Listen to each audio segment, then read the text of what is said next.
Bismillah, alhamdulillah, wa salatu wa salam ala rasulullah wa ala alihi wa sahbihi ajma'in. Ashhadu an la ilaha illallah wa la sharika lah. Wa ashhadu anna Muhammadan abduhu wa rasuluhu ma ba'd. Assalamu alaikum. You still awake, huh? Okay. We didn't bore you to death yet, but we'll work on it, inshallah. My name is Yusuf. Can you say Yusuf? You say Yusuf. You're very good. I wish you'd teach my wife. She keeps mispronouncing it. She calls me useless.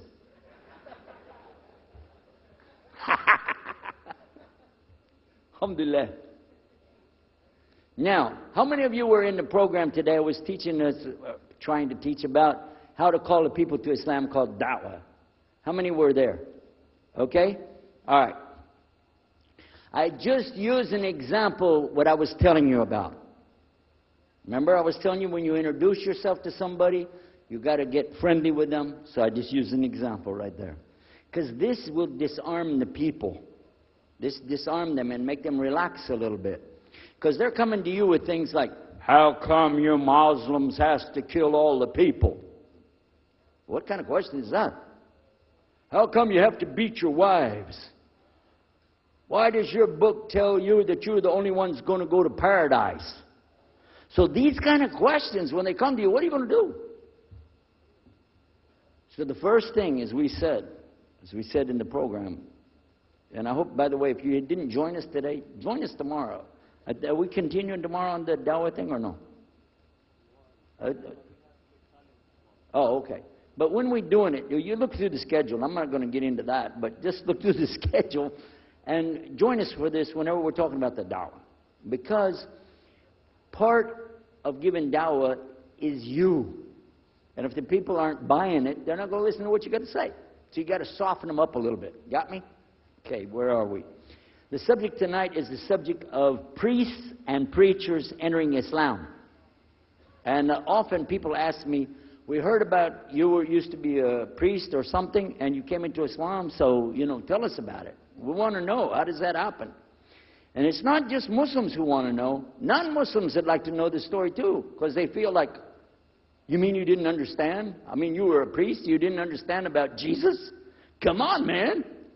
So, it's a topic that I talk about a lot. The first thing I have to do is clarify a couple of points. I was not a priest. In the English, we use the word priest to mean somebody who is in the Catholic Church.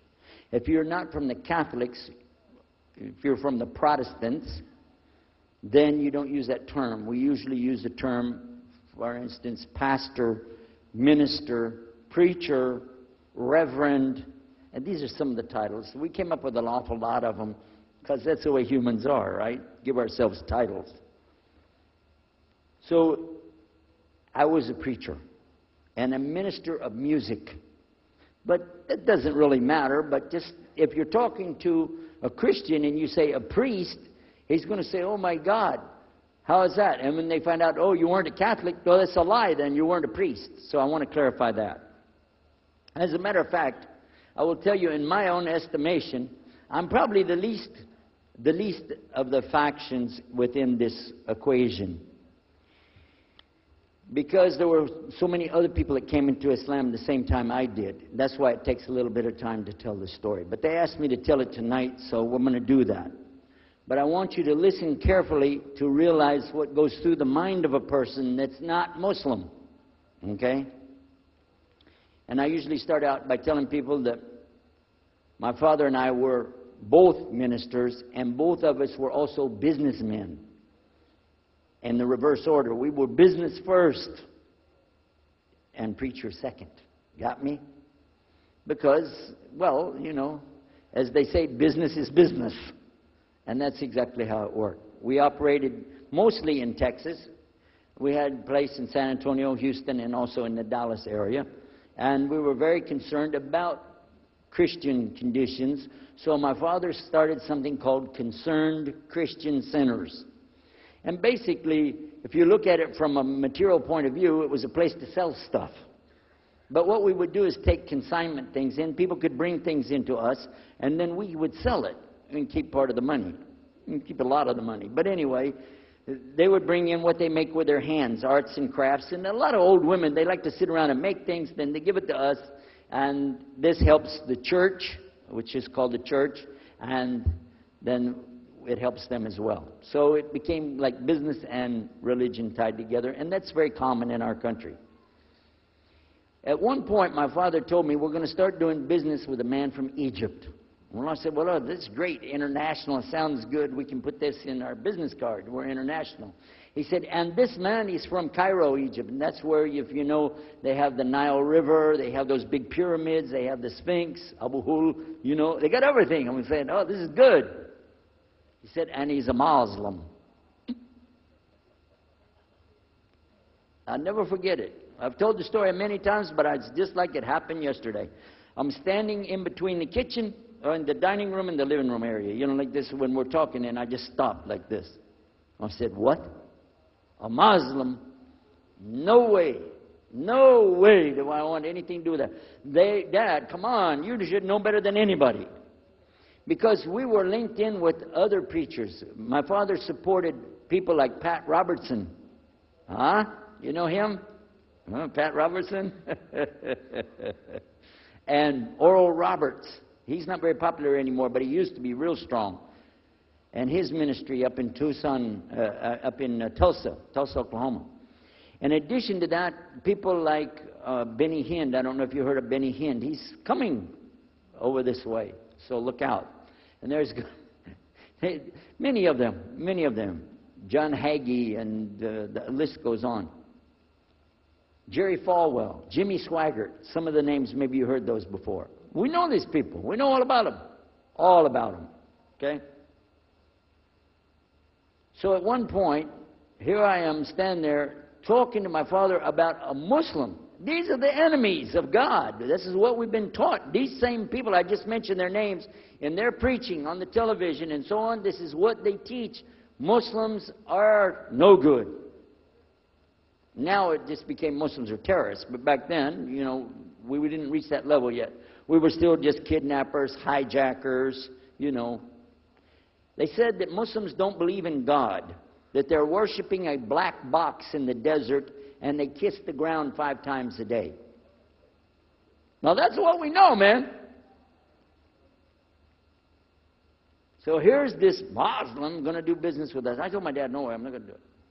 And he insisted. He said, I want you to meet this man. He's very nice. And I said, I don't want to meet him. I never am like this, by the way. But on this case, I said, no. That's one thing I'm going to stand firm against. We're not going to do it. He said, I want you just to meet him. I said, all right. I'll do it for you. I'm going to do it my way. I'm going to go to church. And it's going to be on Sunday. When I come out of the church, I'm going to have my Bible under my arm. I'm going to have the salib. I used to carry a big cross. I'm going to have my cross with me. And I'm going to have my hat that says, Jesus is Lord. And I'm going to have my wife, born-again Christian, with me. And we are going to get this demon, devil, infidel, Muslim, and we're going to show him Jesus. Okay? Now, this is a true story, by the way. So I got up that morning on Sunday, and I was thinking, man, you know. We went to church.